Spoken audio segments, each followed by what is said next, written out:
শাৰদীয় উৎসৱসমূহৰ লগতে ৰাজ্যত লাহে লাহে শীত নামিছে। চোতালৰ দুবৰিৰ লগতে গেৰেলিৰ পৰা সোণালী হৈ পৰা ধাননিডৰা পাতত নিয়ৰৰ মুকুতাই বাহৰ পাতিছে। এখোজ দুখোজকৈ গোপনে শীতৰ আগমন ঘটিছে। শীতৰ আগমনৰ লগতে ৰাজ্যখনৰ তৰাং হৈ পৰা খাল বিল জলাশয় নদ নদীত দেশ বিদেশৰ হাজাৰ হাজাৰ পৰিভ্ৰমী পক্ষীৰ আগমন ঘটিছে। নাহৰকটীয়াৰ চাচনি মেৰবিল পৰ্যটন প্ৰকল্পৰ মেৰবিলত হেজাৰ হেজাৰ দেশী বিদেশী পৰিভ্ৰমী পক্ষীৰ আগমনৰ তেনে এক দৃশ্য দেখিবলৈ পোৱা গৈছে। তিব্বত, লাডাখ, চাইবেৰিয়া, ছাউথ আফ্ৰিকা আদিৰ পৰা জাকে জাকে চাকৈচকুৱা, এৰাকাটি, হিলকটৰা, বালিমাহী, গাৰ্গিনী, নৰ্দাৰ্ণ পিনটেইল আদি ভিন্ন প্ৰজাতিৰ বনৰীয়া হাঁহ তথা চৰাইৰ কলৰৱে মুখৰিত হৈ পৰিছে মেৰবিল।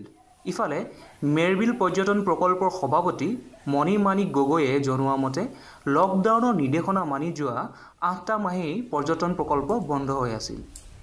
এতিয়া মেৰবিলৰ জলাশয়ত ভিন্ন পৰিভ্ৰমী পক্ষীৰ আগমনে প্ৰকল্পৰ সকলোকে উৎসাহিত কৰিছে, যাৰ বাবে বন্ধ হৈ থকা নিৰ্জনতা দ্বীপ ৰূপে খ্যাত মেৰবিল পৰ্যটন প্ৰকল্প অহা ডিচেম্বৰ মাহত পৰ্যটকৰ বাবে মুকলি কৰি দিয়াৰ কথা সদৰি কৰে।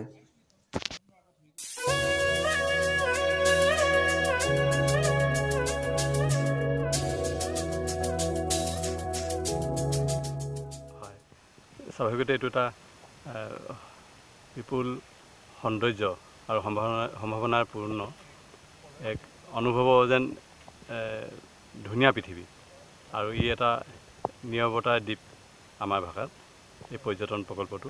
আৰু স্বাভাৱিকতে ইয়াক চাৰিওফালে গভীৰ পানীয়ে মেৰিয়াই ধৰাৰ উপৰিও এই যে যি হাজাৰ বিঘা সমৃদ্ধ অৰণ্যৰে ভৰপূৰ হ'ল, ইয়াত বাঘ, ঘোং, চৰাই চিৰিকটি ইত্যাদিও থকাৰ উপৰিও এই পানীৰ অংশত ইতিমধ্যে হাজাৰ হাজাৰ চৰাই আহিবলৈ আৰম্ভ কৰি দিলে।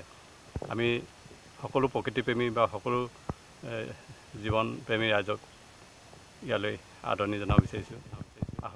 আহক আপোনালোকে আহি চাচনি মেৰবিল পৰিৱেশ পৰ্যটন প্ৰকল্পৰ মাজত এই বিনন্দীয়া গছ গছনিৰ সৈতে কথা পাতক বা ইয়াৰ পৰিৱেশৰ লগত একাত্ম হৈ দিন উদযাপন কৰক, আৰু ই যেন অনাগত মানুহ আৰু পৃথিৱীৰ কাৰণে সংৰক্ষণৰ এক নিদৰ্শন হয়। তাৰ কাৰণে আমাক যি আমাৰ ইয়াৰ কাৰণে প্ৰয়াস বা যি যুদ্ধ, তাত যেন অনুভৱী সহযোগ আগবঢ়াওক, আমি সেইকাৰণে ভাবোঁ।